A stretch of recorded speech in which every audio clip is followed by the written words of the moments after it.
Assalamualaikum warahmatullahi wabarakatuh. Kami dari kelompok 5 ingin menjelaskan tentang sistem rangka manusia. Saya Meilani Putri Salsabila akan menjelaskan tentang sistem rangka manusia. Pertama, kita masuk ke pengertiannya. Pengertian sistem rangka manusia. Sistem rangka manusia adalah suatu sistem organ yang memberikan dukungan fisik makhluk hidup. Di sistem rangka manusia ini ada 3 tipe. Yang pertama ada internal, yang kedua ada eksternal, yang ketiga ada basis cairan. Selanjutnya, kita masuk ke fungsi rangka manusia. Fungsi rangka manusia yang pertama adalah menegakkan dan menopang tubuh. Dengan adanya rangka manusia dapat berdiri tegak dan duduk dengan tegak. Yang kedua adalah memberikan bentuk keseluruhan bagi tubuh, seperti membentuk rahang, terus membentuk badan, tinggi badan. Fungsi yang ketiga adalah melindungi organ-organ yang lunak seperti otak, jantung, paru-paru. Yang keempat, di dalam sistem rangka itu bisa menyimpan mineral. Di dalam sistem rangka itu ada 2 mineral, ada kalsium dan ada fosfat. Yang kelima, tempat pembentukan sel-sel tulang.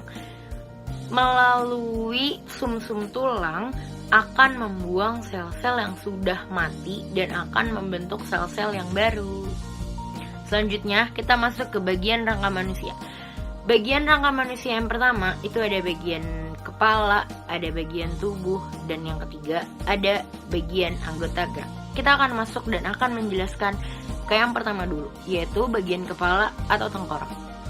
Rangka kepala membentuk bulat dan disusun oleh tulang yang berbentuk pipih. Pipih itu seperti lebar dan datar. Dari tulang pipih yang tadi, itu membentuk sendi, tetapi tidak dapat digerakkan. Rangka kepala juga meliputi tulang tengkorak wajah. Tulang yang menyusun rangka kepala adalah tulang dahi, tulang ubun-ubun, tulang pelipis, tulang tengkorak, tulang bagi, tulang air mata, tulang pipi, tulang hidung, tulang rahang atas, tulang rahang bawah, dan tulang kalau rangka wajah itu ada tulang air mata, tulang pipi, tulang dahi, tulang rahang atas, tulang rahang bawah, hidung, dan lidah. Yang kedua, kita masuk ke rangka badan. Rangka badan itu dari tulang leher sampai tulang ekor. Tulang punggung sampai ruas ekor dibentuk oleh 26 ruas tulang. Jadi jumlah ruas tulang leher sampai tulang ekor itu ada 33 ruas tulang, atau bisa disebut juga dengan tulang ruas belakang. Pada bagian depan, tulang rusuk melekat ke dada. Selanjutnya, di tulang rusuk itu ada 7 ruas tulang rusuk sejati, ada 3 ruas tulang rusuk palsu, ada 2 ruas tulang rusuk melayang. Tulang dada juga ada 3 bagian, ada tangkai, ada badan, ada tajuk. Selanjutnya masuk ke tulang bahu. Tulang bahu dibentuk oleh tulang belikat. Selanjutnya kita masuk ke pinggul. Pinggul itu dibentuk oleh tulang pinggul dan tulang kemaluan. Oke, kita masuk ke yang terakhir. Yang ketiga adalah rangka anggota gerak. Rangka anggota gerak itu ada 3. Ada rangka anggota gerak atas, ada rangka anggota gerak bawah. Rangka anggota gerak atas itu biasa disebut dengan rangka anggota gerak tangan. Kalau rangka anggota gerak bawah itu biasanya disebut rangka anggota gerak kaki. Anggota gerak atas itu ada tulang pengumpil, tulang lengan atas, tulang hasta, tulang pergelangan tangan, tulang telapak tangan, dan ruas jari tangan. Selanjutnya, anggota gerak bawah itu ada tulang paha, tulang tempurung lutut, tulang kering, tulang betis, tulang pergelangan kaki, dan tulang telapak kaki. Dan terakhir, ruas jari kaki. Materi selanjutnya akan disajikan oleh teman kelompok saya, Syifa. Selanjutnya kita akan membahas jenis-jenis tulang. Jenis-jenis tulang dibagi menjadi 2, yaitu tulang rawan dan tulang keras. Selanjutnya kita akan membahas tentang tulang rawan. Tulang rawan merupakan rangka penyangga tahapan embrio manusia. Namun setelah manusia dewasa, sebagian besar tulang rawan berkembang menjadi tulang keras. Pada tulang manusia, tulang rawan hanya terdapat pada bagian yang memerlukan elastisitas, seperti daun telinga, cuping hidung, dan cincin trakea. Yang pertama ada tulang rawan hialin. Tulang rawan hialin merupakan bentuk tulang rawan terbanyak, mempunyai matrik yang homogeni dan bersifat halus serta transparan. Tulang rawan hialin terdapat pada cincin batang tenggorokan, cuping hidung, persendian, serta antara tulang rusuk dan tulang dada. Yang kedua, tulang rawan elastis. Tulang rawan elastis bersifat lentur. Matriksnya mengandung serat elastik yang bercabang-cabang. Tulang rawan elastis terdapat pada epiglotis dan bagian luar telinga. Yang ketiga, tulang rawan fibrosa. Tulang rawan fibrosa bersifat kurang lentur. Matriksnya mengandung serat kolagen yang tidak teratur. Tulang rawan fibrosa terdapat pada antar ruas tulang belakang. Selanjutnya, tulang keras. Rangka yang menyokong sebagian besar tubuh manusia dewasa terbuat dari tulang keras. Bagian luar tulang keras dilapisi oleh peristotium yang merupakan tempat melekatnya otot. Sel tulang keras disebut osteosit. Sel-sel tulang keras membentuk lingkaran konsentris berlapis-lapis. Di dalam tulang keras terdapat sumsum tulang yang berisi sumsum kuning atau sumsum merah. Sumsum kuning berfungsi untuk penimbun lemak, sedangkan sumsum merah berfungsi sebagai pembuatan sel darah. Pembentukan dan perusakan tulang diatur oleh adanya kalsium, fosfor, vitamin D, hormon kalsitonin, dan hormon paratiroid.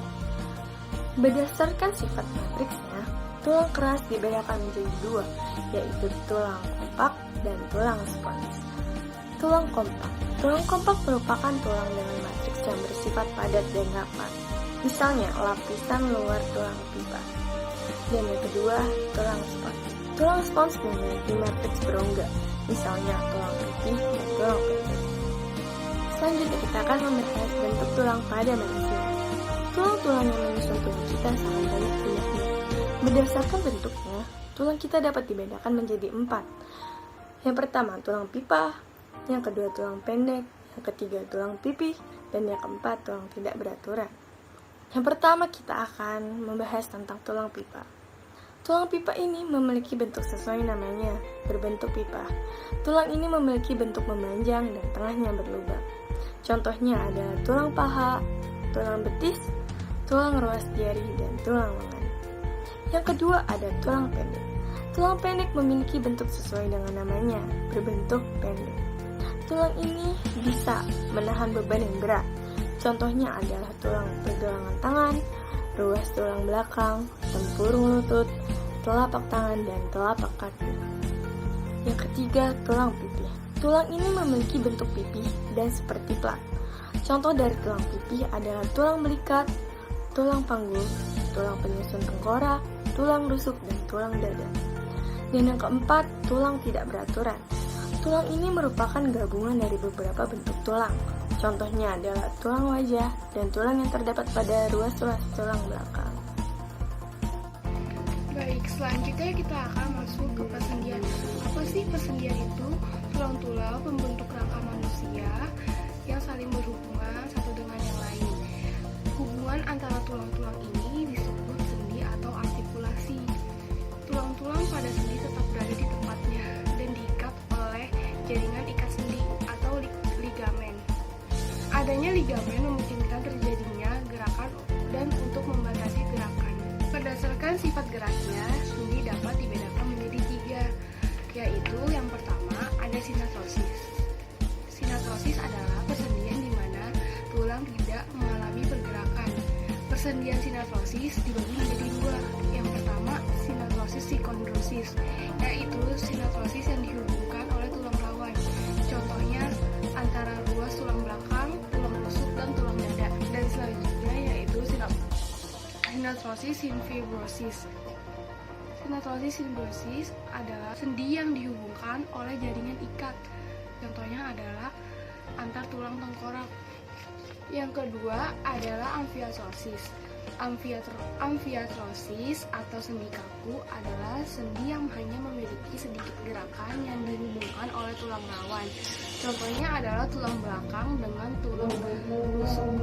Yang ketiga ada diartrosis, yaitu sendi yang memungkinkan adanya banyak gerakan yang sangat bebas. Hubungan antar tulang tidak dibatasi oleh jaringan. Berdasarkan dari arah geraknya, diartrosis terbagi menjadi 5. Yang ke-1 atau yang pertama adalah sendi peluru. Sendi peluru adalah sendi yang memungkinkan pergerakan ke segala arah.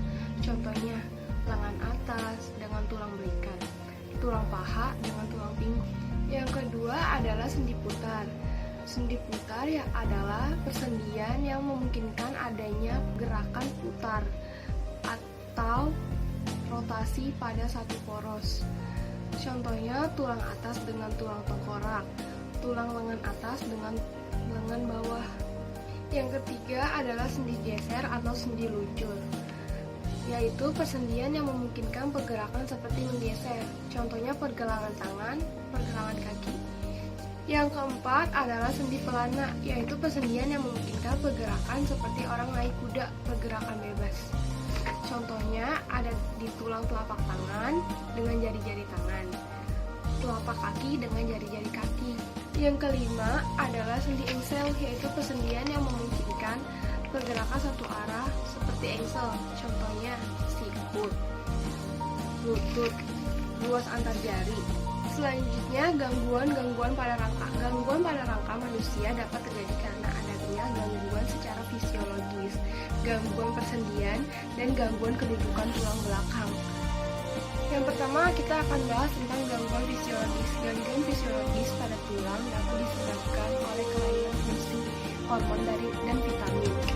Gangguan fisiologis pada tulang akan saya jelaskan sebagai berikut. Yang pertama ada osteoporosis. Osteoporosis adalah pemicu ukurannya kepadatan tulang.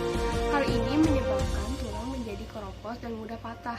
Yang kedua adalah rakitis. Rakitis adalah kelainan pertumbuhan tulang pada anak yang disebabkan oleh kekurangan vitamin D. Jika tubuh kekurangan vitamin D, kadar kalsium dan fosfat di tulang akan berkurang. Akibatnya tulang akan melunak dan rapuh sehingga mudah patah. Baik, yang ketiga adalah mikrosefalus. Mikrosefalus adalah kondisi langka di mana kepala bayi berukuran lebih kecil dari ukuran normal. Mikrosefalus atau makrosefali terjadi karena perkembangan otak yang tidak normal. Gangguan perkembangan otak tersebut bisa terjadi ketika bayi masih dalam kandungan atau di rahim atau setelah dilahirkan. Selanjutnya kita akan bahas tentang gangguan persendian. Gangguan persendian dapat terjadi karena sendi tidak berfungsi dengan normal. Ada 3 jenis gangguan persendian yang akan saya bahas. Yang pertama adalah dislokasi. Dislokasi adalah cedera pada sendi yang terjadi ketika tulang bergeser dan keluar dari posisi normalnya. Seluruh sendi pada tubuh dapat mengalami dislokasi, termasuk sendi bahu, jari, lutut, pinggul, dan pergelangan kaki. Yang kedua adalah gangguan persendian terkilir atau yang biasa kita sebut dengan kesleo. Kesleo atau terkilir adalah cedera pada ligamen, jaringan yang menghubungkan 2 atau lebih tulang pada sendi. Kondisi ini umumnya terjadi pada pergelangan kaki akibat aktivitas fisik. Ya, kalau misalkan contohnya kayak kita lagi lari nih misalkan, terus tiba-tiba kita jatuh, terus tiba-tiba kita terkilir. Gangguan persendian yang ketiga adalah artritis atau radang sendi. Artritis atau radang sendi adalah peradangan yang terjadi pada satu atau beberapa sendi sehingga menyebabkan sendi menjadi kaku dan sulit untuk digerakkan. Berikutnya kita akan membahas tentang gangguan tulang belakang. Tulang belakang terdiri dari tulang kecil yang bertumpuk satu sama lain. Normalnya, tulang belakang berbentuk sejajar, lurus ke bawah, dan sedikit melengkung. Tulang belakang yang mengalami gangguan memiliki kelengkungan yang berlebihan, sehingga tulang menjadi tidak sejajar.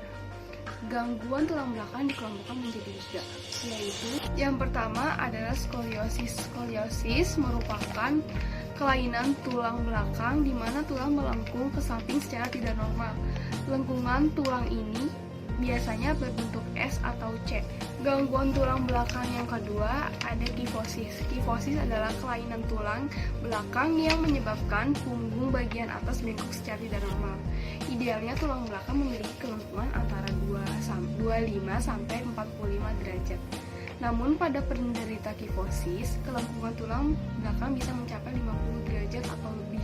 Gangguan tulang belakang selanjutnya atau yang ketiga adalah lordosis. Lordosis adalah kondisi di mana tulang belakang di area punggung bawah melengkung atau bengkok ke depan. Normalnya tulang belakang di bagian ini memang melengkung ke depan, namun pada penderita lordosis, lengkungannya terjadi secara berlebihan sehingga tulang belakang mendapatkan tekanan terlalu besar dan menyebabkan munculnya rasa sakit.